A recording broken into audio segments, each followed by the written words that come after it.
many have searched for the truth on the mysteries of our world. But in reality, there are no mysteries, only a lack of information. These are the unveiled mysteries of light.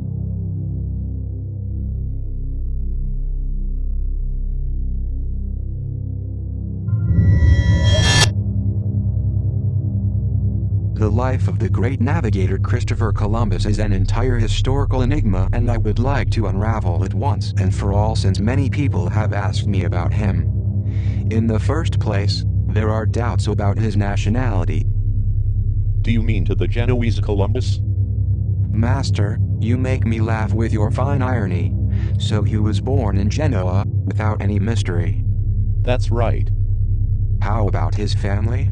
Was he maybe a nobleman? Cristoforo Colombo was born in a very humble family. Master, you answered my question in advance, because my next question was related to his real name. Columbus, and we will call him by his name in English. Since he was a kid, he was devoted to all that had to do with navigation. Did he embody with the mission of discovering the lands that later on were called America? Yes, totally. In one of the books dictated to Orgilio Mays by the spirit called Ramadas, I read that Columbus, in one of his incarnations, had been an Indian Native American in America. Is that correct? Yes, that's right. He had been born in the Mayan culture, about 200 years prior, in the year 1200 or so.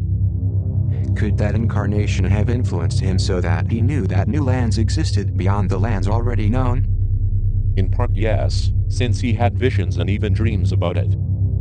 Concretely, what year was he born? In 1436. How was his personality?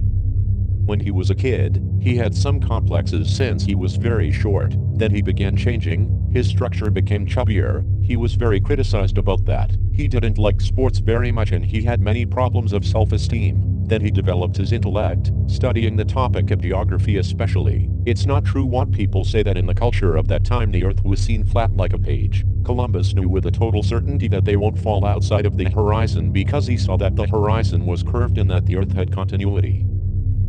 You mentioned that part of the impulse of navigating beyond the horizon came from those visions and dreams from a previous life. What was the other part that impelled him? The other part that impelled him was his own Thetan.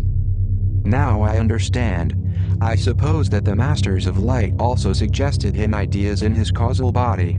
Is it right? Totally. When did his ideas of navigation begin? Around 8 years old before he truly did it, but always, for one reason or another, the trip was frustrated. Were there maps at his disposal? I ask it because the historians speak a lot about this possibility. There were maps, but they were incomplete. Columbus knew with all certainty that there were new lands because his Thetan was constantly dictating to him, and he even knew that there was ice in the south. Definitely, Columbus was a great medium. Of course, that is the source of his tremendous conviction. That's clear. But how about the maps?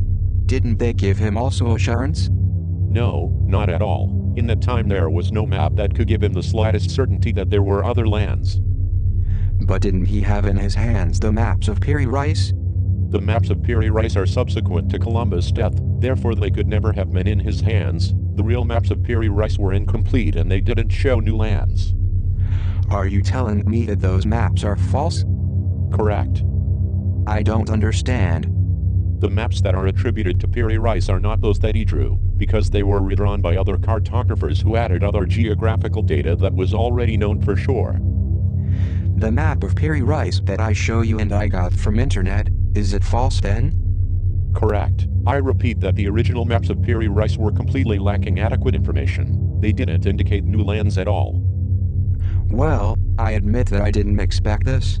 In fact, I thought that Piri Reis had had some extraterrestrial contact. No, not at all. His maps were modified by other cartographers. It is as if I sketched with some few lines of face and then others came and completed the eyes, the nose, mouth and ears. I understand. So, Piri Reis didn't make any fraud. No, he did not. Definitely, an entire false history was weaved about those maps. Totally. They are not the original maps. So that there is no doubt, when the cartographers modified the maps of Piri Reis, they added geographical data they already knew with certainty? Exactly. That is the absolute truth. Could not Columbus have any visible map that gave him the certainty of something? Correct. The certainty of Columbus came fundamentally from his higher self, his Thetan. What you say is absolutely categorical. I emphasize that the discovery of Columbus is only his merit. Well, I won't insist more because I consider this issue properly clarified. Another point that is questioned is regarding the place where his remains rest. Are they maybe in some place in America? No, they are in Europe.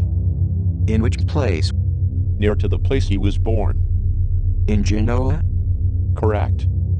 But why is this place that his remains are unknown? Simply because they didn't give him importance in that moment. The answer was quite obvious, and if somebody wanted to locate his tomb at the present time, it would be impossible to find it. Will the researchers adulterate the DNA test deciding that Columbus's remains are these or those? I don't have the slightest doubt. Is it something similar when they expose the alleged Hitler's remains? It's not the first time that they falsify the facts.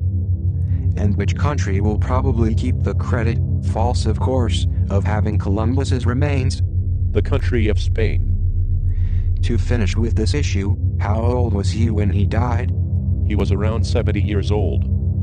Is the historical date of his death correct? May 19, 1506? It's correct.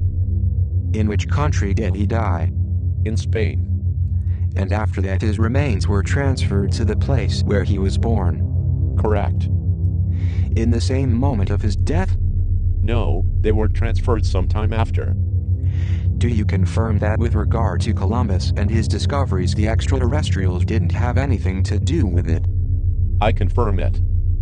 Well, there are many people that will be happy with this because they affirm that we include extraterrestrials in everything. I want to highlight, before to conclude with this topic, that if one went to some museum to see the dimensions of the ships that crossed the Atlantic Ocean, he would be amazed by their small size. It was really an entire prowess. Were they really so small? Yes, they were. It's difficult to think how they could sail the sea with those ships. Did Columbus leave some testament?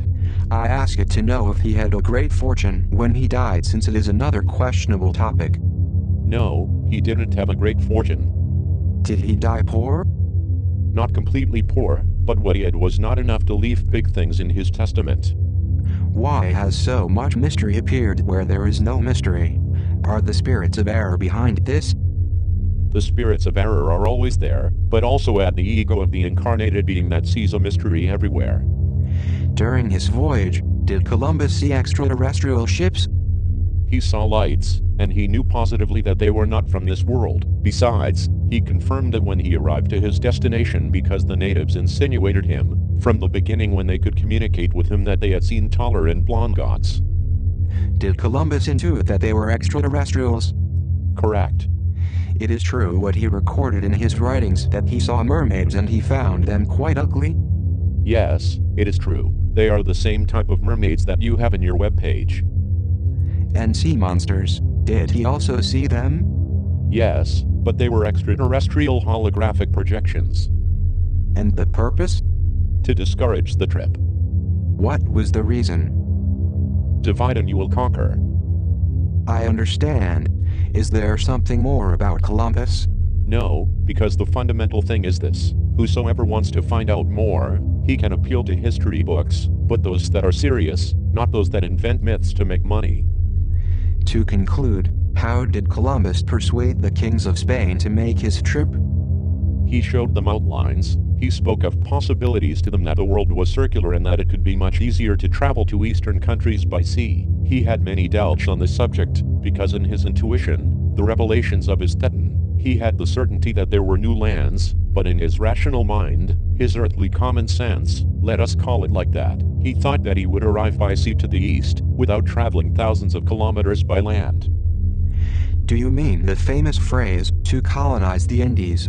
Correct. In fact, Columbus thought that the earth was smaller. So when he arrived to land, did he think that he had arrived into the Indies? Actually not, because during the trip he realized of the immensity of the sea and the same world. In fact, he realized that there were other lands in the middle that didn't belong to the same fringe of land from where he had set sails. It is clear. Did Columbus have a strong character?